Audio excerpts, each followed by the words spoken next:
Jesus also said, if I cast out demons by the Spirit of God, the kingdom of God has come upon you. And I think, we have, sometimes tried to cast out demons by using the same spirit that they had or were using against us. We would, anger doesn't cast out anger. Right. Hate won't cast out hatred.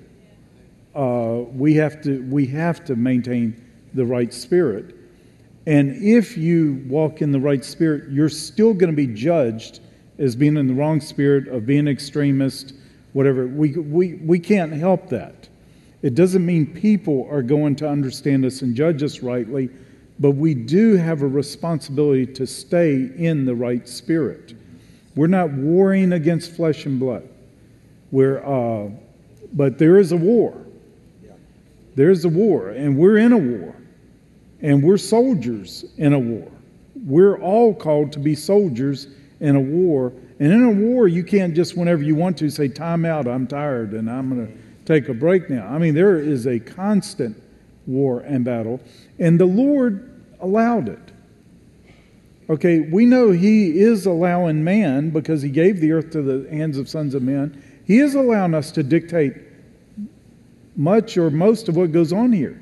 He allowed the fall. Because there could have been no true worship if there wasn't the freedom not to worship.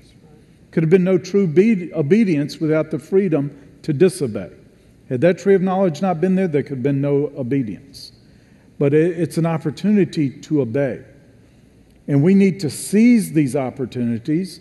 We need to walk in the light that we're called to. We need to stand for truth and righteousness, not be intimidated, not be pushed back.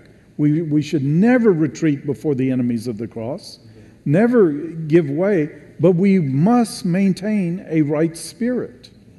And understand He allowed this challenge. He could have bound all evil. He could have thrown the devil in the lake of fire after His resurrection. He had the authority to do it then. He could have ended everything, started the kingdom right then, but He left the devil loose for our sake. That's right. That's exactly right.